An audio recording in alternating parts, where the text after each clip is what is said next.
दोस्तों स्टडी 91 के online platform में आप सभी का बहुत बहुत स्वागत है। दोस्तों आज आप सभी के समक्ष वर्ल्ड ज्योग्राफी में अगले लेक्चर को लेकर हाजिर हूं। आज हमारा 320 नंबर का लेक्चर है। 231 नंबर से पढ़ना शुरू किया गया था, 320 पे पहुंच चुके हैं, यानी पूरे 90 लेक्चर 90 लेक्चर दोस्तों अब लोगों ने कवर किया और केवल केवल विश्व के भूगोल में वर्ल्ड ज्योग्राफी में कवर किया।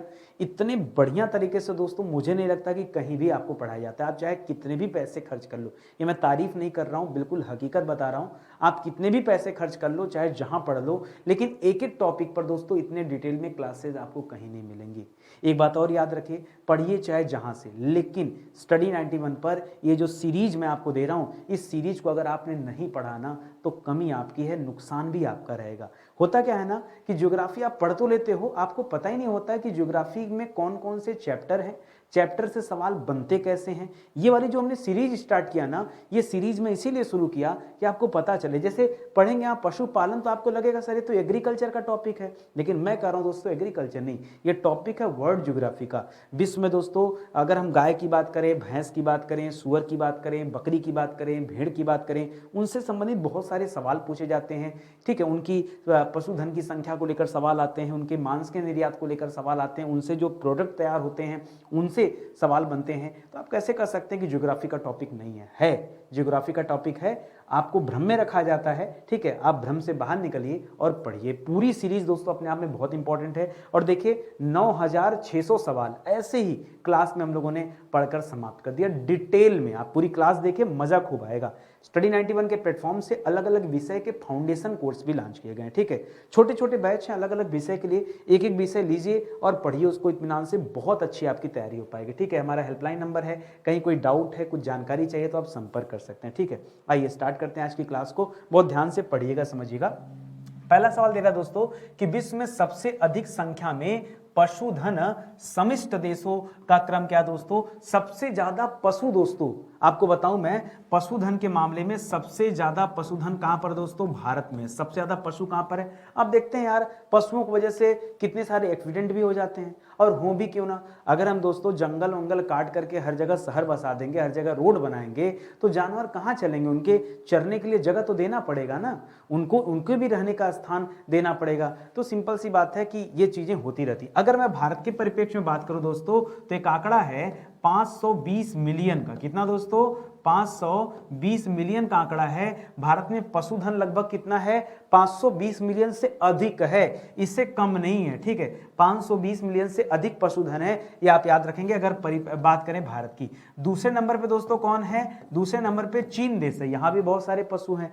तीसरे नंबर पे आप भरोसा नहीं करेंगे दोस्तों, तीसरे नंबर पे अमेरिका देश है। हाँ, अमेरिका, हम समझते हैं कि अमेरिका बहुत बड़ा देश होगा, बहुत विकसित देश होगा, ठीक है, लेकिन अमेरिका से पहले दक्षिण अमेरिका में याद रखिए ब्राजील कर लीजिए। ठीक है, चौथे नंबर पे अमेरिका रख लीजिए दोस्तों। आप सोचिए कि हम अमेरिका को समझते हैं कि अमेरिका बहुत विकसित देश है, तो क्या वहां जानवर नहीं होंगे? जानवर के मामले में दोस्तों अमेरिका किस स्थान पर है? चौथे स्थान पर है। ठीक है, तो मैं टोटल पशुधन की बात करें, पशु मतलब किसी एक पशु की बात नहीं करें, ओवरऑल पशुओं को जोड़ा जाए तो सबसे ज्यादा पशु कहां पर है? भारत में है। यह आंकड़ा आप याद रखेंगे। ठीक है, अगला सवाल देखिए। सवाल दे रहा है कि विश्व में सर्वाधिक भैंसे कहां पर है? ठीक है, भैंसे का मतलब क्या दोस्तों? भैंसे का मतलब दोस्तों भैंस से है। ठीक है, भैंस से है। इस भैंस का दोस्तों बहुवचन बनाया गया, तब जो है भैंसे लिख दिया गया। भैंसे का मतलब भैंसा नहीं है। ठीक है, याद रखिएगा, क्योंकि भैंस का काम होता है, भैंसा का क्या है? ठीक है, तो पूछ रहा है कि विश्व में सबसे ज्यादा भैंसे कहां पाई जाती? बफेलो कहां मिलता है दोस्तों सबसे ज्यादा? तो इस मामले में दोस्तों भारत फिर से आगे हो गया। ठीक है, भारत 2019 का आंकड़ा था दोस्तों, भारत 2019 के आंकड़ों के अनुसार दोस्तों भैंसों के मामले में भी दोस्तों एकदम टॉप पर है। टोटल पशुधन भी हमारे यहां ज्यादा है, भैंस भी दोस्तों हमारे यहां सर्वाधिक पाई जाती है, भैंस भी हमारे यहाँ सर्वाधिक पाई जाती है, गाय भी हमारे यहाँ सर्वाधिक पाई जाती है। ठीक है, गाय भी हमारे यहाँ सर्वाधिक पाई जाती है, और दुग्ध उत्पादन में भी दोस्तों भारत का प्रथम स्थान है। ठीक है, दुग्ध उत्पादन की बात करें तो दुग्ध उत्पादन में भी भारत का स्थान कौन सा है? प्रथम है। मिला जुला कर इस बात को भी आप याद रखिए। ठीक है, पॉइंट की बात है ना। चलिए अगला सवाल सुनिए। अगला सवाल दे रहा है कि विश्व में सर्वाधिक बकरियां दोस्तों कहां पाई जाती? सबसे ज्यादा बकरी दोस्तों कहां पाई जाती? गोट। ठीक है, गोट। अब आपको लगेगा सर बकरी, देखिए हम चिकन मटन की बात नहीं कर रहे हैं यहाँ पर, उसकी भी बात करेंगे। सबसे ज्यादा मांस निर्यात, बकरियों का मांस निर्यात, मुर्गियों का या मुर्गों का मांस निर्यात, उसके बारे में बातचीत करेंगे। बट यहाँ दोस्तों सीधे सीधे बकरी की बात हो रही है। तो सर्वाधिक बकरियां कहां पाई जाती हैं, याद रखेगा ब्रिटिश कोलंबिया में। कहां पर दोस्तों, ब्रिटिश कोलंबिया में सबसे ज्यादा बकरियां पाई जाती। विश्वास मानिए, कहा जाता है कि दुनिया की आधी बकरियां, ठीक है, दुनिया की आधी बकरियां केवल कहां पाई जाती हैं दोस्तों, पूरी दुनिया में जितनी बकरी है ना, उसकी आधी बकरी तो ब्रिटिश कोलंबिया में। कहां पर है, ब्रिटिश कोलंबिया में, ठीक है। तो इससे भी आप याद रखेंगे, समझ में आया ना क्यों यहां पर है दोस्तों। देखिए ये लोग बकरी लेकर और कुछ करते नहीं है, ये लोग दोस्तों मांस उत्पादन दोस्तों एक बहुत बड़ा धंधा है। अभी मैं आपको बताऊंगा मांस उत्पादन के बारे में, तब आप जानिएगा। जैसे दोस्तों जहां विवेकानंद जी विश्व धर्म सम्मेलन हुआ था, जब गए थे भाषण देने के लिए, शिकागो का नाम सुना होगा, अमेरिका में है, ठीक है। वो दोस्तों दुनिया का सबसे बड़ा मांस उत्पादन केंद्र है, मांस उत्पादक, सबसे ज्यादा मांस उत्पादन दोस्तों वहां पर होता है। उत्पादन मतलब सबसे ज्यादा पशुओं को काट करके मांस वहां बेचे खरीदे जाते हैं, ये कहने का तात्पर्य, ठीक है। उसके बाद अर्जेंटीना का नाम आता है, उसके बाद ऑस्ट्रेलिया का नाम आता है। अगर कंट्री वाइज पूछे तो बताइएगा, ठीक है। करा 2017 के आंकड़ों के अनुसार विश्व में सर्वाधिक भेड़, सबसे ज्यादा भेड़ दोस्तों ये किस देश में पाया जाता है। तो आपको लग रहा होगा कि सर ये तो कंफर्म है कि भारत में नहीं। देखिए भारत में गाय भैंस है, लेकिन कहां भेड़ बकरी इतना कहां है, ठीक है। तो याद रखें दोस्तों, अगर भेड़ की बात करें तो यहां पर आप किसका नाम लेंगे, पहले दोस्तों पहले नंबर पे चीन का नाम लेंगे। सबसे ज्यादा भेड़ें दोस्तों कहां पर पाई जाती हैं, ये चीन देश में। हो सकता है आपसे दूसरा तीसरा आंकड़ा भी पूछ दे, तो दूसरे नंबर का पूछेगा आंकड़ा तो बताएगा दोस्तों ऑस्ट्रेलिया, ठीक है। और तब जाकर दोस्तों भारत का नंबर, भारत भी बहुत पीछे नहीं भेड़ उत्पादन में, भारत दोस्तों दुनिया में तीसरे नंबर पे आते हैं। लेकिन दोस्तों बहुत पुराना आंकड़ा है, 2017 का आंकड़ा, उसके बाद से मुझे आंकड़ा मिला नहीं, इस वजह से दोस्तों यहीं तक अपडेट है। कहा जाता है दोस्तों चीन के अंदर दोस्तों लगभग 18 क्या लगभग 19 करोड़ भेड़े हैं। कितना दोस्तों, लगभग 19 करोड़ क्या दोस्तों भेड़ों की संख्या। और ये सर जितना उत्तर प्रदेश में रहने वाले लोग हैं उतना इसके यहाँ भेड़ है। हाँ मैं चीन की बात कर रहा हूँ, उतना ज्यादा भेड़ है। तो आप देख सकते हैं, एक आंकड़ा दे रहा हूं मोटी मोटा, इसे आप अपने दिमाग में रख सकते हैं। करा विश्व में सुअरों की सर्वाधिक संख्या दोस्तों कहां पाई जाती है, सबसे ज्यादा सुअर का काम क्या होता है दोस्तों, इसका भी दोस्तों देखिए मांस खाने वालों को पता नहीं कितना मांस प्रिय है कि वो किसी भी जानवर को नहीं बख्शते। और चीन वगैरह की बात कर लें तो वहां तो मतलब आप सोच ही नहीं सकते, मगरमच्छ भी खा जाते हैं, मेढक खा जाते हैं, चमगादड़ खा जाते हैं, कुत्ते। अपने देश में दोस्तों कुत्ते भी खाए जाते हैं। भारत में कहां कुत्ते खाए जाते हैं पता है आपको, नागालैंड में दोस्तों ऐसे रोड पे, जैसे हमारे आपके यहाँ दोस्तों चिकन मटन मिलता है, मछलियां मिलती हैं, वैसे नागालैंड में रोड पे जो है कुत्ते मिलते हैं, ठीक है। जो हमारे यहाँ के कुत्ते हैं ना, ऐसे रोड पे दोस्तों उनको बांध बोरे में रखा होता है। आप एक बार गूगल सर्च करो तो पता चले। करा विश्व में सुअरों की दोस्तों सबसे ज्यादा संख्या कहां पाई जाती है, सबसे ज्यादा सुअर की संख्या कहां पाई जाती है, तो दुनिया की आधी सुअरों की आबादी दोस्तों चीन में है, ठीक है। याद रखेंगे, दुनिया की आधी आबादी, सुअरों की आधी आबादी किसकी बात कर रहे हैं दोस्तों, सुअर की दोस्तों आधी आबादी कहां पाई जाती है, ये चीन में पाई जाती। बकरी की बात किया तो बकरी ब्रिटिश कोलंबिया में। हमारे यहाँ गाय भैंस तो पाई जाती हैं, बाकी आप इसका सुअर का भी याद रखेंगे तो सुअर सबसे ज्यादा चीन में पाए जाते हैं, ये आप याद रखेंगे। भेड़ भी दोस्तों सबसे ज्यादा चीन में पाए जाते हैं, इसे भी याद रखिएगा।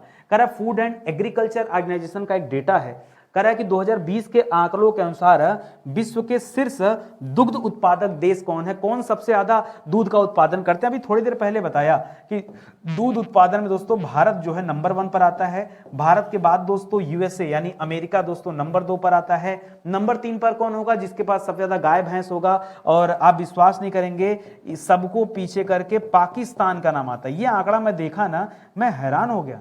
मैंने कहा पाकिस्तान, छोटा सा पाकिस्तान कितना दूध उत्पादन कर लेता भाई, ये पड़ोसी हमारे पीछे आ गया। आपने कहीं भी डेटा में इसका नाम नहीं पढ़ा होगा, ठीक है, लेकिन दूध उत्पादन में पाकिस्तान का नाम आता है, ये आप याद रखें, इसलिए मैंने दे दिया।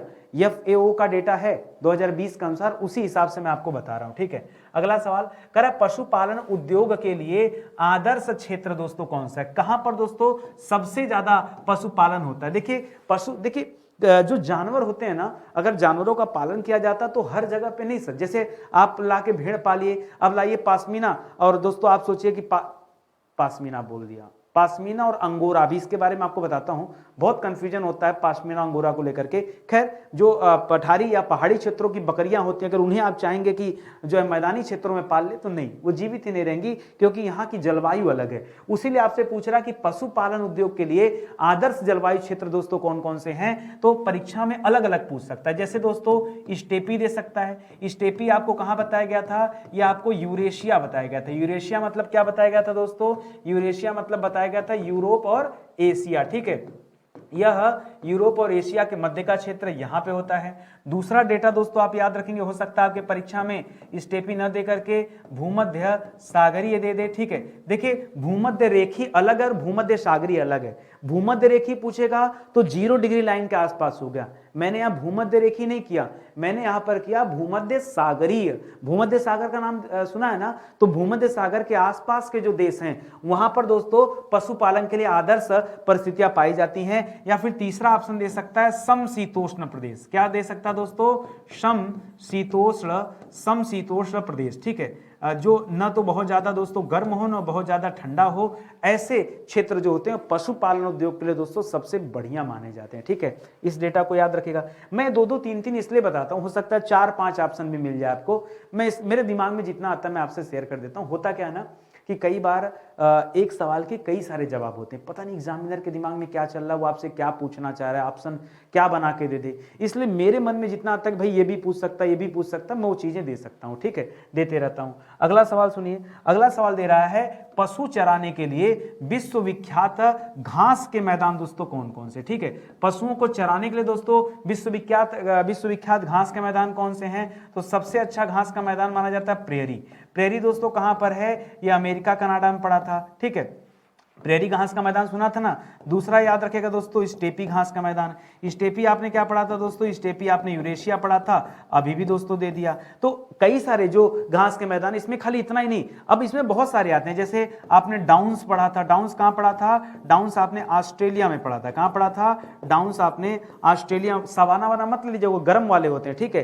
पंपास आपने पढ़ा था, क्या पढ़ा था, ऊपर लिख दूं, पंपास मैंने बताया था, टीना पास, ठीक है। तो टीना से याद रखेगा अर्जेंटीना, ठीक है। ऐसे बहुत सारे हो सकते हैं, ठीक है, बहुत सारे हो सकते हैं, ईटीसी कर लीजिए। ये जितने भी घास के मैदान है ना दुनिया में, ठीक है, वो सभी दोस्तों पशुओं के चराने के लिए दोस्तों बहुत अच्छे हैं। अच्छा, पशुओं को चाहिए क्या, घास ही तो चाहिए, ठीक है, पेड़ पौधे थोड़े खाते हैं पशु। अरे भाई घास खाते हैं, घास के मैदान जहां पर हैं उनके लिए ज्यादा बेहतर होगा, ठीक है। और ऐसा नहीं कि सवाना में पशु चराने के लिए वो नहीं, वहां भी पशुचारण होता है, लेकिन उससे ज्यादा अच्छी घास दोस्तों इन क्षेत्रों में पाई जाती है, इसलिए मैं इन क्षेत्रों का नाम लिख रहा हूं, ये दिमाग में रखिएगा, ठीक है। कह रहा अल्फा अल्फा क्या दोस्तों, अल्फा अल्फा हम पिछली क्लास में बात किए थे, ये घास का प्रकार है। अल्फा अल्फा क्या दोस्तों, यह घास का एक प्रकार होता है, ठीक है। और पशुओं के लिए दोस्तों, पशुओं के लिए सबसे ज्यादा स्वास्थ्यवर्धक होता है, ठीक है। पशुओं के लिए क्या होता है दोस्तों, यह स्वास्थ्यवर्धक होता है, ये आप याद रखेंगे। पशुओं के लिए सबसे अच्छा माना जाता है, ठीक है, इसे आप याद रखेंगे, ठीक है। तो अल्फा अल्फा क्या है दोस्तों, एक घास का एक प्रकार है, इसे भी दिमाग में रखिएगा, ठीक है। आगे बढ़िए। अगला सवाल दे रहा है कि विश्व की कौन सी 2 घातक मक्खियां हैं। मक्खी की बात कर रहा है, और इतनी घातक जिनके काटने से दोस्तों पशु क्या होते हैं, रोगी हो जाते हैं। वो कौन सी मक्खियां दोस्तों, तो याद रखेंगे, एक तो है दोस्तों सीसी मक्खी। कौन सी है दोस्तों, एक तो है सीसी मक्खी। सीसी मक्खी दोस्तों इतनी खतरनाक है कि इसके काटने से आदमी मर तक जाता है, ठीक है। अगर हम मनुष्य की बात करें तो मनुष्य का दोस्तों डेथ हो जाता है, ठीक है, डेथ हो जाता है। तो दोस्तों ये मक्खी है, ये खास करके कहां पाई जाती है, या तो अफ्रीका में, या तो दोस्तों भूमध्य रेखीय क्षेत्रों में, ठीक है, भूमध्य रेखीय जो क्षेत्र हैं वहां पर, ठीक है। क्योंकि इन क्षेत्रों में दोस्तों बहुत ज्यादा वन पाए जाते हैं, तो वहां पर दोस्तों सीसी मक्खी ज्यादा देखने को मिलती है। और एक है दोस्तों बर्नी मक्खी। कौन सी है दोस्तों, उसका नाम है बर्नी मक्खी, ठीक है। ये बर्नी मक्खी कहां पाई जाती है, बर्नी मक्खी पाई जाती है ब से बर्नी, ब से ब्राजील, ब से बर्नी और ब से ब्राजील, याद रखेगा। ये 2 ऐसी मक्खियां हैं जिनके काटने से पशु बीमार हो जाते हैं, ठीक है। पशु क्या होते हैं, बीमार हो जाते हैं, इसीलिए लिखा है कि पशु क्या हो जाते हैं, रोगी हो जाते हैं। अगर ये दो मक्खी आदमी को काट ले तो आदमी बीमार हो जाता है, आदमी मरने की कगार पे आ जाता है। तो फिर पशुओं का क्या है, ठीक है। फिर भी पशुओं का इम्यूनिटी सिस्टम दोस्तों आदमियों से बहुत ज्यादा बेहतर होता है, ठीक है। कह रहा विश्व प्रसिद्ध Adam paneer, actually Adam paneer इसका नाम है, नहीं है, इसका नाम है एडम पनीर। क्या नाम दोस्तों, इसका नाम है एडम पनीर। कहीं कहीं पे एडम लिखा होता है, कहीं कहीं पे दोस्तों मिलेगा इदम पनीर। क्या मिलेगा? इदम पनीर मिलता है, ठीक है। तो दोनों नाम इसी के याद रखेगा। और इस एडम से दोस्तों याद रखेगा एक जगह है एम्स्टर्डम। क्या नाम है दोस्तों? एक जगह है एम्स्टर्डम, ठीक है। एम्स्टर्डम एक जगह है, ये दोस्तों कहां पड़ता है? एम्स्टर्डम जो जगह है नीदरलैंड में पड़ता है, ठीक है, नीदरलैंड में पड़ता है, ठीक है। तो याद रखेंगे वहां की राजधानी भी है। तो ये जो इदम पनीर है दोस्तों, ये कहां पॉपुलर है, कहां की प्रसिद्ध पनीर दोस्तों? तो क्या बताएंगे? नीदरलैंड, ठीक है। इसको भी बताइएगा। नीदरलैंड में एक जगह है दोस्तों द हेग, वहीं पर अंतरराष्ट्रीय न्यायालय भी बना हुआ है, ये भी आपने पढ़ा होगा, ठीक है। ये सब पढ़ते रहिए, जितना ज्यादा रिवाइज करेंगे बेहतर रहेगा। करा गाढ़ा दूध तथा दूध पाउडर का सबसे अधिक निर्यातक देश कौन है दोस्तों? अच्छा, ये जो एडम पनीर था ना, एडम पनीर दोस्तों आप याद रखिएगा, ये बहुत गाढ़ा दूध यहाँ होता है, उस गाढ़े दूध का दोस्तों बनाया जाता है, ठीक है। उसी गाढ़े दूध से पनीर बनता है, इसलिए इतना ज्यादा ये पॉपुलर है, ठीक है। और इसीलिए ये सबसे ज्यादा निर्यातक यानी एक्सपोर्ट की बात कर रहा है ना, यहाँ पर एक्सपोर्ट की बात कर रहा है। इसी वजह से दोस्तों यहाँ पर नंबर 1 पर किसका नाम आ जाता है? नीदरलैंड का नाम आ जाता है, क्योंकि नीदरलैंड में दोस्तों सबसे ज्यादा गाढ़ा दूध मिलता है। उस दूध का पाउडर भी बाद में बनता है, उससे एकदम पनीर भी बनती है, उसका एक्सपोर्ट भी दोस्तों दबा के किया जाता है, ठीक है। नीदरलैंड की राजधानी एम्स्टर्डम।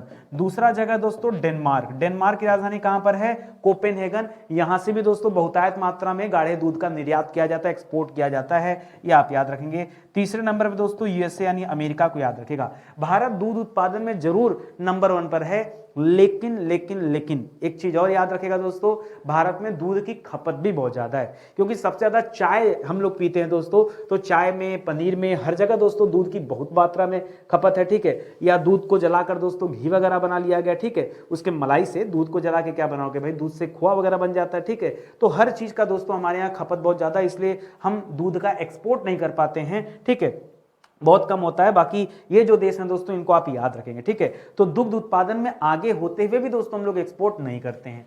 करा किस गाय के दूध में वसा की मात्रा दोस्तों सबसे ज्यादा होती है? सबसे ज्यादा फैट, ठीक है, सबसे ज्यादा फैट।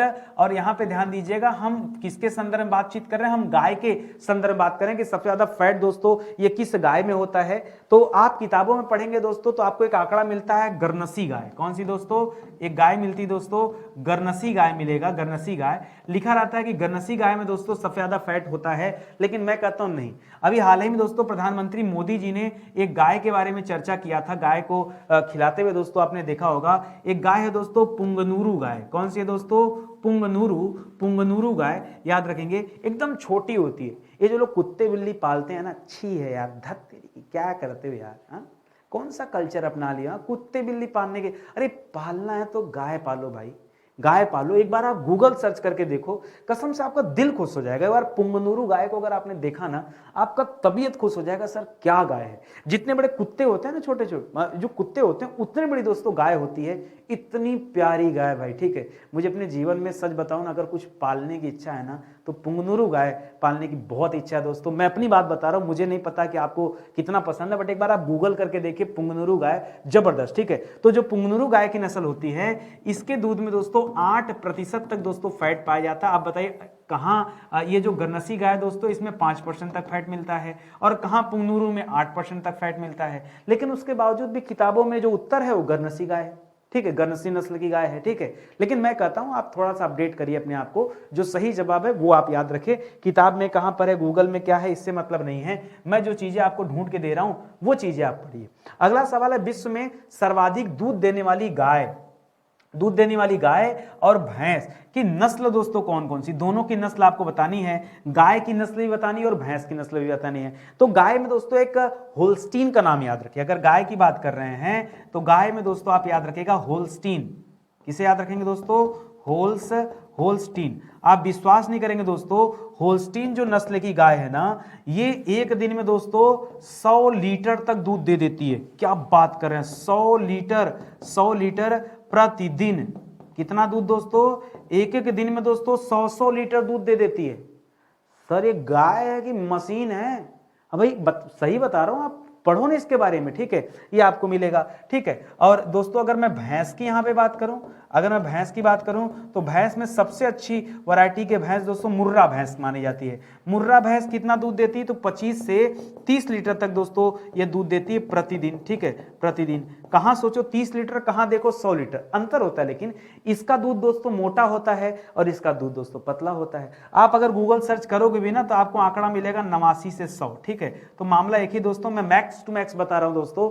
ये मैं होल्स्टीन की बात कर रहा हूं, ठीक है। होल्स्टीन कैटल, पशु को कैटल कहा जाता है, तो होल्स्टीन कैटल जो दोस्तों याद रखेंगे सबसे ज्यादा दूध देने वाली गाय है पूरी दुनिया में, ठीक है। इसको भी अच्छे से आप याद रखेंगे। मजा आ रहा होगा पढ़कर ना, लेकिन उसके बाद भी ना ये हमारे वीडियोज को कोई पसंद नहीं करता, पता नहीं क्यों नहीं पसंद करते, दुनिया को क्या चाहिए, ठीक है। लेकिन मैं भी अपने जिद पे अड़ा हूं, देख रहे हैं ना 9600 सवाल तक आ गया मैं पढ़ाते हुए, लेकिन जितने वीडियो व्यूज चाहिए वो मुझे मिले नहीं आज तक, ठीक है। जितना लोगों को आप देखो ना, अगर मैंने ये चैप्टर पढ़ाया, फिर आप सोचो एक बार कि आपने जहां से भी ज्योग्राफी पढ़ा या बच्चों को पढ़ाने का ठेका मैंने अकेले तो ले नहीं रखा है।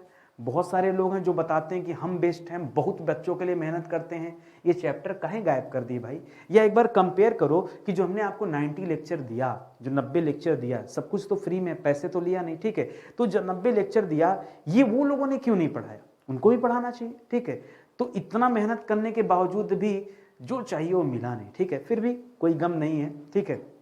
काम है, पढ़ते हैं भाई, इच्छा अपनी है। लेकिन मेरी इच्छा है कि थोड़ा सा आप लोग शेयर कीजिए वीडियो को, ठीक है, ताकि और लोग जाने, ठीक है। बच्चे कभी कभी इसलिए भी नहीं शेयर करते हैं, सोचते हैं कि ज़्यादा लोगों को शेयर करेंगे तो कंपटीशन बढ़ जाएगा। कई बार बच्चों का फ़ोन आता है या कभी बातचीत होता है किसी से, मैं कहता हूँ भाई आप शेयर करते, नहीं सर नहीं कर पाते। आप सर हमसे पैसे ले लीजिए, शेयर करने के लिए सर मत कहिए। पूछता हूँ क्यों, कहते हैं शेयर कर देंगे तो कंपटीशन बढ़ जाएगा। अब क्या ही कहा जाए, चलिए जैसी आपकी इच्छा। कह रहे किस नस्ल की भैंस में सर्वाधिक वसा पाई जाती है। सबसे ज्यादा वसा दोस्तों किस में पाई जाती है, तो ये जो मुर्रा नस्ल की भैंस है दोस्तों, इसी में सबसे ज्यादा दोस्तों क्या पाई जाती है, वसा यानी फैट पाई जाती है। लेकिन मुर्रा से ज्यादा दोस्तों भदावरी में पाई जाती है, ठीक है। वसा पूछा ना, फैट की बात करा दोस्तों, सबसे ज्यादा फैट किस में पाई जाती है, भैंस की एक नस्ल है दोस्तों भदावरी, ठीक है। भदावरी जो नस्ल की भैंसें हैं इसमें दोस्तों पाई जाती है 8 से 12% तक दोस्तों फैट पाया जाता है इसके दूध में। 8 से 12 तो मुर्रा में पाया जाता है, 12 से 14 याद रखें, ठीक है। जहां पे मुर्रा वाला रुकेगा वहां से दोस्तों इसकी जो है शुरू होती, 12 से 14% तक दोस्तों भदावरी नस्ल की जो भैंस है उसके अंदर दोस्तों क्या पाया जाता है, उसके दूध में फैट पाया जाता है। इस तथ्य को भी आप याद रखेंगे, ठीक है। अच्छा एक बात याद रखेंगे, ये जो क्लास मैं आपको पढ़ा रहा हूं ना, ये क्लास कब मिलता है, तो सुबह 9:06 पे दिया जाता है। आपके पास अगर इस टाइम समय नहीं है तो आप दिन भर में जब भी फ्री होइए, लेकिन आप क्लास देखिए। ये सीरीज पसंद आ रही है, ये वीडियो अगर आपको अच्छा लगा तो विश्वास कीजिए इतने ही शिद्दत के साथ, इतनी ही लगन के साथ, मेहनत के साथ, रिसर्च के साथ मैंने पूरा का पूरा प्राचीन इतिहास पढ़ाया आपको, पूरा का पूरा मध्यकालीन इतिहास पढ़ाया, पूरा आधुनिक भारत का इतिहास पढ़ाया गया, पूरी भारतीय राज व्यवस्था संविधान पढ़ाया गया। और अब दोस्तों हम लोग ज्योग्राफी पढ़ रहे हैं, और ज्योग्राफी में दोस्तों अभी हम लोगों ने 90 लेक्चर कवर किया, 231 नंबर से पढ़ते पढ़ते 90 लेक्चर तक, ठीक है। और इतनी ही शिद्दत के साथ दोस्तों एक और क्लास चलती है, वो रात को 8 बजे चलती है। ये क्लास दोस्तों हिंदी विषय की होती है, ठीक है। तो जीएस और हिंदी इन दोनों को मजबूत करने की जरूरत है। आप आइए, ये दोनों वीडियो सेशन को देखिए, बहुत शानदार होगा, आपकी तैयारी भी बहुत अच्छे लेवल पर हो पाएगी। आगे बढ़िए, करा यूरोप एवं उत्तरी अमेरिका में बीफ की बात करा दोस्तों, बीफ की एक सुरक्षित एवं स्वस्थ खाद्य की छवि को दोस्तों किसने नष्ट कर दिया। एक रोग हुआ था दोस्तों, ये बीफ दोस्तों गाय के मांस को कहा जाता है। एक रोग हुआ था मैड काऊ रोग। कौन सा हुआ था दोस्तों, मैड काऊ, ठीक है। मैड काऊ रोग हुआ था। मैड काऊ रोग की वजह से दोस्तों पूरी की पूरी जो छवि थी वो नष्ट हो गई, ठीक है। पहले उत्तरी अमेरिका और यूरोप के लोग दोस्तों बहुत ज्यादा मात्रा में बीफ का सेवन करते थे, लेकिन एक ऐसा रोग फैला, ठीक है, कि उसकी वजह से दोस्तों इन लोगों ने क्या कर दिया, खाना बंद कर दिया। और ये रोग दोस्तों जो पशुओं में फैलता था ना, ये एक तरह का न्यूरोलॉजिकल रोग था। क्या था दोस्तों, जैसे हम लोगों के यहाँ न्यूरो रोग होता है ना, वैसे दोस्तों यह भी न्यूरोलॉजिकल रोग था, ये आप याद रखेंगे। और ये दोस्तों पशुओं से मनुष्यों में फैल गया, ठीक है। पशुओं से मनुष्यों में दोस्तों फैलना शुरू हो गया, ठीक है। बहुत सारे मनुष्य बीमार होने लगे, मरने लगे, और इस वजह से दोस्तों लोगों ने बीफ खाना कम कर दिया या लगभग बंद कर दिया, ठीक है। बंद तो नहीं कर सकते, कम कर दिया, ये आप याद रखेंगे, ठीक है। अगला सवाल, एक डेटा दोस्तों फॉलस्टैट का, ठीक है, 2019 नवंबर में डेटा आया था कि मांस के सबसे बड़े उत्पादक देश कौन से। सबसे ज्यादा मांस का उत्पादन दोस्तों कहां पर होता है, तो सबसे ज्यादा मांस का उत्पादन होता है दोस्तों, वैसे होता है अमेरिका में, यूएसए में, ठीक है। यूएसए दोस्तों, एक मिनट, हाँ ठीक है, अच्छा एक चीज नहीं समझ में आ रहा है कि यहाँ किसके अनुसार कह रहा फॉलस्टेट नवंबर 2019 के अनुसार मांस के सबसे बड़े, अच्छा शहर नहीं दोस्तों, यहाँ सीधा सीधा देश पूछ रहा है। जब देश पूछेगा तो आप सीधे सीधे लिखेगा दोस्तों नंबर 1 पर चीन, क्योंकि अगर शहर पूछता ना तो मैं अभी शिकागो बता रहा था ना, शिकागो बताएगा, अर्जेंटीना बताएगा, ठीक है। तो सबसे ज्यादा उत्पादन दोस्तों, उत्पादन लिखा ना, हाँ सबसे ज्यादा उत्पादन दोस्तों चीन में होता है। चीन के बाद दोस्तों यहाँ पर यूरोपियन यूनियन का नाम याद रखेगा, ठीक है, ईयू, ठीक है, ईयू का नाम याद रखेगा। ईयू मतलब क्या हो गया, यूरोपियन संघ, ठीक है, यूरोपियन संघ। ये आपको डेटा कहीं नहीं मिला, लेकिन ओवरऑल दोस्तों मिलाकर के इनको एक साथ रखा गया है, तब जाकर दोस्तों तीसरे नंबर पे अमेरिका का नाम आता है। ये आप याद रखेंगे, ठीक है। फॉलस्टेट का डेटा है, इसको भी आप ध्यान में रखें।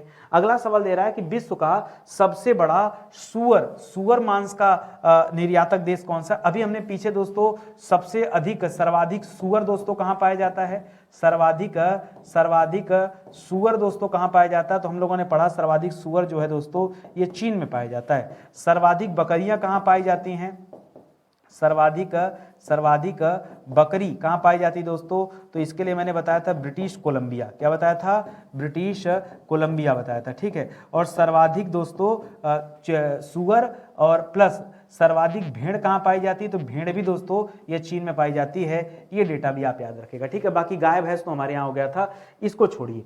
अभी हमसे पूछ रहा है कि सुअर के मांस का सबसे ज्यादा निर्यात कौन करता है, तो निर्यात यानी एक्सपोर्ट की बात कर रहा है, निर्यात यानी एक्सपोर्ट की बात कर रहा है। और इसमें दोस्तों नंबर 1 पर याद रखेगा, चीन में सबसे ज्यादा सुअर है जरूर, लेकिन चीन वाले खा जाते हैं, बेचते नहीं है, ठीक है। अमेरिका वाले दोस्तों बेच देते हैं, चीन वाले दोस्तों बहुतायत मात्रा में पहले खुद सेवन करते हैं और बाद में बेचते हैं। ये पॉइंट अपने दिमाग में रखिएगा, क्यों, क्योंकि दिमाग में आएगा ना कि सबसे ज्यादा सुअर है चीन में, तो निर्यात भी यही करता होगा, ऐसा मन में आ सकता है। तो इस हिसाब से देखेंगे तो सबसे ज्यादा उत्पादन दूध का भारत में होता है, लेकिन भारत दोस्तों दूध के निर्यात में स्थान नहीं रखता है, ठीक है। मतलब प्रथम द्वितीय तृतीय तक देखेंगे तो कोई स्थान नहीं है। इसीलिए मैं आपको समझा रहा हूं कि चीन में सर्वाधिक सुअर जरूर हैं, लेकिन वो दोस्तों सुअरों को चट कर जाते हैं, खा जाते हैं। तो एक्सपोर्ट में दोस्तों अमेरिका का पहला स्थान हो जाता है और चीन का स्थान कहां हो जाता है, दूसरे नंबर पर आ जाता है। इस तरह से आप याद रखिएगा। कर विश्व के सबसे बड़े कुल मांस आयातक देश कौन से, सबसे ज्यादा मांस का आयात मतलब क्या हो गया दोस्तों, इंपोर्ट कौन करता है। इंपोर्ट करना मतलब क्या दोस्तों, इंपोर्ट करना मतलब मंगाना, उसके देश में मांस नहीं इसलिए मंगा के खा रहे हैं दोस्तों। तब दोस्तों कौन है, इतना ज्यादा उत्पादन करने के बाद भी दोस्तों चीन, मैक्सिको और जापान, ठीक है, चीन, मैक्सिको और जापान, याद रखेंगे दोस्तों। ये 3 देश क्या है दोस्तों, ये 3 देश दोस्तों सबसे बड़े इंपोर्टर माने जाते हैं। क्या माने जाते हैं, इंपोर्टर, ठीक है। इनको लगता है कि हमारा पेट नहीं भर रहा, हमारे यहाँ जितना जीव जंतु कम पड़ रहे हैं और मंगा लो बाहर से, और उसको भी हम ठूसेंगे, खाएंगे, ठीक है। तो ये भी डेटा है, इसको भी याद रखें, ठीक है। चलिए आगे बढ़िए, अगला सवाल देखिए। अगला सवाल दे रहा है कि विश्व के प्रमुख मांस मंडी कौन सा। यही मैं दोस्तों मांस मंडी आपको बता रहा था। तो सबसे इंपॉर्टेंट जो मांस मंडी है दोस्तों, पहले नंबर पे आप याद रखेंगे शिकागो का नाम आता है। शिकागो कहाँ है दोस्तों, ये अमेरिका में, यहीं पर दोस्तों विश्व धर्म सम्मेलन हुआ था, ठीक है, ये आप याद रखेंगे। दूसरे नंबर पे दोस्तों ब्यूनस आयर्स ये राजधानी है, ठीक है, ब्यूनस आयर्स, ठीक है, ब्यूनस आयर्स ये राजधानी है। अर्जेंटीना की दोस्तों राजधानी है, ठीक है, अर्जेंटीना। यहीं पर दोस्तों पंपास घास का मैदान था, इसे आप याद रखिएगा। इसी प्रकार दोस्तों ऑस्ट्रेलिया का नाम आता है। ऑस्ट्रेलिया में एक जगह है टाउन्सविले, विलेज मत कर दीजिएगा, बस इसका नाम ही है टाउन्सविले। ये कहाँ पर पड़ता है दोस्तों, ये ऑस्ट्रेलिया में है, ठीक है। ये कुछ जगह है दोस्तों, इसका नाम आप याद रखें। ये मांस मंडी है। जैसे दोस्तों अलग अलग चीज़ों की मंडी, अनाजों की मंडी होती है, फल की मंडी होती है, फूल की मंडी होती है, उसी तरह से ये मांस की मंडी है। बहुत बड़ी मंडियां दोस्तों, एक बार गूगल सर्च करेंगे तो वोमिटिंग हो जाएगा आपको, मतलब ऐसी स्थिति यहाँ पर है, ठीक है। खैर सर्च ही क्यों करना ऐसी चीज़ों को। कह रहा फाउस्टेट का डेटा है 2019 के अनुसार विश्व के सर्वाधिक चिकन उत्पादक देश कौन से थे। चिकन मटन तो जान ही रहे हैं, मटन करेंगे तो बकरी आ जाएंगे, चिकन करेंगे तो सीधा आपका जो है ठीक है मुर्गियां आ जाएंगे, ठीक है। तो अमेरिका को याद रखेगा दोस्तों, ठीक है। और वैसे भी दोस्तों अमेरिका को आप जान ही रहे हैं, सबसे ज़्यादा ये चिकन वगैरह में हो जाएगा। बाकी नंबर 2 पर दोस्तों चीन को याद रखेंगे और नंबर 3 पर ब्राज़ील को याद रखेंगे, ठीक है, ब्राज़ील। ये कुछ देश है दोस्तों, याद रखेंगे। सर्वाधिक चिकन उत्पादक देश के रूप में दोस्तों इन्हें जाना जाता है, यह भी आप याद रखेंगे, ठीक है। कह रहा गुणवत्ता की दृष्टि से विश्व का सर्वोत्कृष्ट ऊन दोस्तों कौन सा है, सबसे बढ़िया ऊन क्वालिटी वाइज, ठीक है, यहाँ क्या लिख दिया दोस्तों, सीधा सीधा लिख दिया क्वालिटी के हिसाब से, क्वालिटी वाइज अगर देखा जाए तो सबसे बढ़िया ऊन दोस्तों किसे माना जाता है, तो सबसे बढ़िया ऊन माना जाता है अंगोरा को। किसे माना जाता है दोस्तों, अंगोरा ऊन को दोस्तों सबसे अच्छा माना जाता है। और एक चीज बताइए, आप जानते हैं अंगोरा ऊन कैसे प्राप्त होता है? लोगों को लगता है बकरी से प्राप्त होता है, लोगों को लगता है भेड़ से प्राप्त होता है। अगर सवाल यहाँ पूछे कि अंगोरा ऊन किससे मिलता है और ऑप्शन हो क्या है बकरी से मिलता है, तो जवाब दीजिएगा नहीं। ऑप्शन मिले क्या है भेड़ से प्राप्त होता है, तो जवाब दीजिएगा नहीं। फिर सर ये किससे प्राप्त होता है? एक्चुअली में जो अंगोरा ऊन है ना, ये खरगोश से प्राप्त होता है, खरगोश के फर से प्राप्त होता है, खरगोश के फर से प्राप्त होता है। ये आप याद रखेंगे। ये दोस्तों आपका बिल्कुल परफेक्ट जवाब है, ठीक है। इसलिए दोस्तों अच्छा, ये बकरी वाला दोस्तों जवाब कहाँ से आ जाता है? एक्चुअली एक देश है दोस्तों तुर्की। तुर्की में दोस्तों बकरी की एक नस्ल है, उसका नाम है अंगोरा, ठीक है, अंगोरा। लेकिन उसका यहां से कोई लेना देना नहीं, बस उसकी वजह से हो सकता है बच्चों के दिमाग में आ जाए कि अंगोरा क्या है दोस्तों, ये बकरियों से प्राप्त होता नहीं। अंगोरा जो दोस्तों ये किससे प्राप्त होता है? जो ऊन है अंगोरा ऊन जो है सबसे बढ़िया, सबसे मुलायम, सबसे अच्छी क्वालिटी का ऊन है दोस्तों, और ये खरगोश के फर से प्राप्त होता है। यहाँ बकरी भेड़ अगर आपके दिमाग में चल रहा है तो आप उस सवाल को निकाल दो, वरना फिर आप परीक्षा में गलत करेंगे। हाँ, पाशमीना बकरी दोस्तों प्रसिद्ध है, ठीक है। पाशमीना बकरी जो दोस्तों, अगर हम पाशमीना की बात करें दोस्तों, तो पाशमीना बकरी दोस्तों एक कश्मीर में पाई जाती है। और ये किस लिए प्रसिद्ध है? तो इसके जो ऊन होते हैं दोस्तों, ये पश्मीना बकरी, ठीक है, ये ऊन से संबंधित है। लिख लीजिए ऊन उत्पादन के लिए, ठीक है, ऊन उत्पादन के लिए ये दोस्तों प्रसिद्ध है, ठीक है। खास करके कश्मीर या पहाड़ी क्षेत्रों में दोस्तों पाई जाती हैं। इन्हें चांगथंगी के नाम से भी जाना जाता है। इसका एक अन्य नाम लिखिएगा आप, चांगथंगी। क्या याद रखेंगे? चांगथंगी के नाम से भी जाना जाता है। और दोस्तों कहाँ पाए जाते हैं? कश्मीर के अंदर दोस्तों, लद्दाख वगैरह क्षेत्र में पाए जाते हैं। ये दोस्तों बकरी से पाया जाता है। पश्मीना जो है बकरी से पाया जाता है। पश्मीना ऊन का दोस्तों साल वगैरह बनता है, कंबल वगैरह बनता है, ठीक, वो सब याद रखें। लेकिन यदि बात अंगोरा का है तो स्पेशली दोस्तों आप अपने जवाब को तैयार रखिएगा। करे स्पेन मूल की किंतु ऑस्ट्रेलिया में सर्वाधिक पाली जाने वाली है कहाँ की दोस्तों? स्पेन की। स्पेन की राजधानी कहाँ है दोस्तों? स्पेन की राजधानी कहाँ? मैड्रिड। कहाँ पर दोस्तों इसकी राजधानी? इसकी राजधानी है मैड्रिड, ठीक है, मैड्रिड राजधानी है। कह स्पेन मूल की, मतलब इसका मूल स्थान कहाँ है दोस्तों? स्पेन है। लेकिन ऑस्ट्रेलिया में दोस्तों सबसे ज्यादा पाई जाती है, ठीक है। ये कौन सी भेड़ है? ठीक है, उस भेड़ का नाम बताना। इसका नाम दोस्तों मैरिनो। क्या नाम दोस्तों? मैरिनो भेड़। कौन सा भेड़ है दोस्तों? मैरिनो भेड़ नाम है, ये आप याद रखेंगे। और ये कहाँ पाई जाती है? तो ऑस्ट्रेलिया में दोस्तों मर्रे डार्लिंग नदी का नाम सुना होगा, मर्रे डार्लिंग नदी बेसिन, ठीक है। मर्रे डार्लिंग नदी बेसिन जो क्षेत्र दोस्तों, वहां पर एक स्पेशल जो है भेड़ पाई जाती है जिसका नाम है मैरिनो। क्या नाम है दोस्तों? मैरिनो भेड़ नाम है दोस्तों, ये आप याद रखेंगे, ठीक है। तो ये दोस्तों बहुत पॉपुलर है। मूल रूप से मैरिनो कहाँ की है? तो याद रखिएगा स्पेन मैड्रिड की है। उसके बावजूद भी दोस्तों सबसे ज्यादा सर्वाधिक संख्या में कहाँ पाई जाती है? ऑस्ट्रेलिया में पाई जाती है।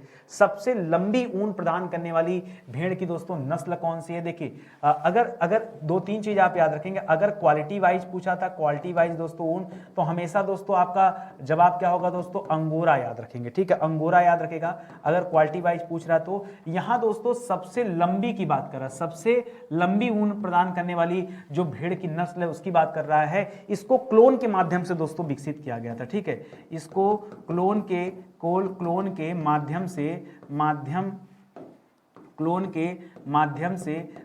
से विकसित किया गया था, ठीक है, विकसित किया गया था। लेकिन दोस्तों ये क्या हो गया था? एक तरह से फेल हो गया, ठीक है, ये काम फेल हो गया। फिलहाल भेड़ बनी, ठीक है, इसका नाम है दोस्तों लिसेस्टर। क्या नाम है? लिसेस्टर भेड़। और ये कहाँ पाई जाती है दोस्तों? ये पाई जाती ब्रिटेन में, ठीक है। कहाँ पाई जाती? ब्रिटेन में। लेकिन ये उतना ज्यादा पॉपुलर हो नहीं पाई, ठीक है।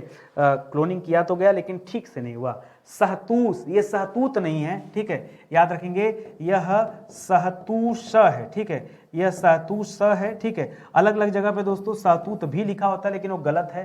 करा कि सहतूत जो विश्व के सर्वाधिक सुंदर, गर्म और हल्का ऊन माना जाता है, ये दोस्तों कहाँ पैदा होता है? तो दोस्तों ये पैदा होता है चीन में। कहाँ पैदा होता है दोस्तों? ये चीन में पैदा होता है, ठीक है। और चीन में खास करके दोस्तों जो तिब्बत क्षेत्र है, पहले दोस्तों तिब्बत दोस्तों अलग देश हुआ करता था, ठीक है। नेपाल और चीन के बीच में एक देश हुआ करता था, उसे तिब्बत कहते थे। तिब्बत की राजधानी लासा थी, ठीक है। है। लेकिन बाद में दोस्तों चीन ने तिब्बत पर पूरी तरह से अपना नियंत्रण कर लिया। अब तिब्बत कोई स्वतंत्र देश नहीं रहा, ठीक है।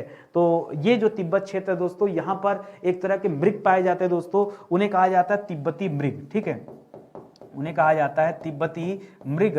उन्हीं तिब्बती मृग से दोस्तों क्या प्राप्त होता है, ठीक है, ये शहतूश प्राप्त होता है, ठीक है, शहतूश, ठीक है। जो आप शहतूत के पेड़ की बात सोच रहे थे ना, वो दोस्तों अलग चीज है। जैसे आप सेरीकल्चर करते हैं, रेशम कीट पालन करते हैं, ठीक है, वो उसकी बात है, वो तो रेशम होता है। यहाँ ऊन की बात हो रही है, साफ तौर पर लिखा होगा भाई, देखो ऊन लिखा है, ऊन लिखा है, ये कोई रेशम नहीं है। इसलिए मैं कह रहा हूं शहतूत तो मत याद रखेंगे, कई जगह पे बाई मिस्टेक हो सकता है दे दिया गया हो, लेकिन ये शहतूश है, ठीक है। अब अगर एग्जाम में टीचर समझाने वाला ना हो तो बच्चे को कैसे पता चलेगा भाई शहतूश और शहतूत में क्या अंतर है? बहुत जमीन आसमान का अंतर भाई, एक तो रेशम की वैरायटी है, ऊन की वैरायटी है, तो अंतर तो हुआ ना, यही तो आपको सीखना समझना है। चलिए आगे बढ़ते हैं। करा शहतूश ऊन तैयार किया जाता है, ये तो बता दिया आपको कि तिब्बती मृग से दोस्तों तैयार होता है, तिब्बती मृग जो होता है दोस्तों उससे तैयार किया जाता है, ये आप याद रखेंगे। अच्छा, कई बार दोस्तों आपको हैरानी होगी, आपने सुना कि भेड़ से निकलता है। अगर मैं आपको बताऊं दोस्तों कि ऊंट के बाल से भी, ऊंट के बाल से भी दोस्तों ऊन तैयार किया जाता है, तो आपको कैसा लगेगा? या मैं कहूं दोस्तों कस्तूरी बैल पाए जाते हैं। कौन से बैल? कस्तूरी बैल जो पाए जाते हैं दोस्तों, कस्तूरी बैल के ऊपर जो दोस्तों बाल होते हैं उनसे भी दोस्तों ऊन तैयार किया जाता है, ठीक है।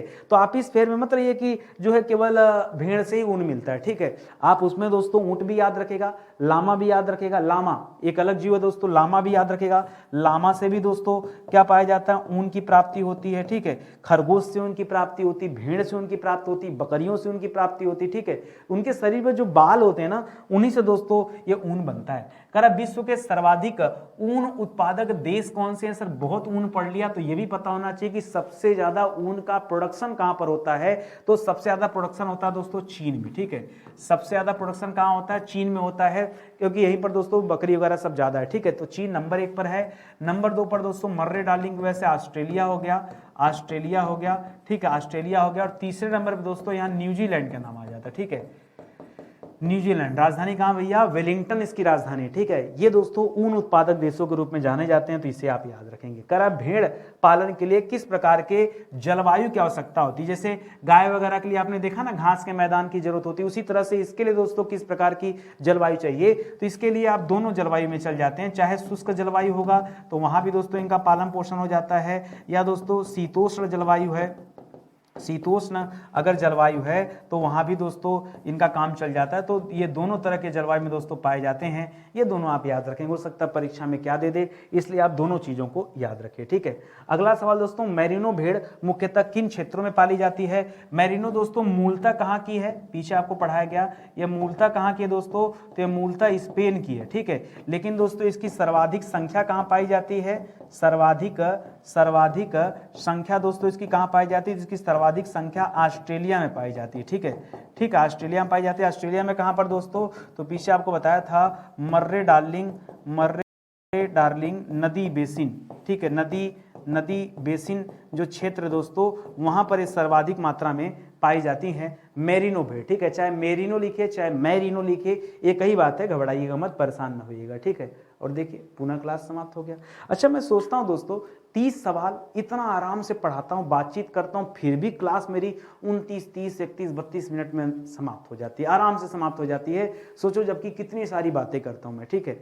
और डिटेल भी बताता हूं, ये भी नहीं कि नहीं आया और वन लाइनर लिया, सवाल है, एक लाइन लिखा, एक अक्षर लिखा और आगे बढ़ा, ऐसा नहीं, ठीक है। जो मन में मेरे रहता है वो सारी चीजें आपको रिकॉल कराते हुए चलता हूं, ताकि मैक्सिमम जो है चीजें याद हो जाए, ठीक है। 90 लेक्चर हमारा कंप्लीट हुआ। अभी भी दोस्तों ज्योग्राफी समाप्त नहीं हुआ, वर्ल्ड ज्योग्राफी में अभी कुछ ना कुछ टॉपिक बचे हुए हैं, उनको पढ़ाऊंगा। चाहे देखिए 2, 4, 5 लेक्चर में हो सकता है समाप्त हो जाए, या हो सकता है 10 लेक्चर लेना पड़े, ठीक है, 100 पे समाप्त हो। खैर चाहे जितने भी समाप्त होगा, मेरा कोई टारगेट नहीं है कि इतने में मुझे समाप्ति कर देना, ठीक है। टारगेट ये रखना चाहिए इंसान को कि नहीं हर एक टॉपिक पे हम चर्चा करेंगे, कुछ छूट ना जाए। बच्चे जब एग्जाम देने जाएं तो उनके मन में न रहे कि नहीं जो है ये वाला टॉपिक सर नितिन सर ने पढ़ा दिया होता ना तो मेरा क्वेश्चन बन गया होता, ठीक है। और एक चीज़ और बता दूं, ये क्लास पढ़कर अगर आपको मज़ा आ रहा है तो एक बात ठान के चलिए, मान के चलिए कि ये हमारे पेड प्रोग्राम का सिर्फ 10% हिस्सा है।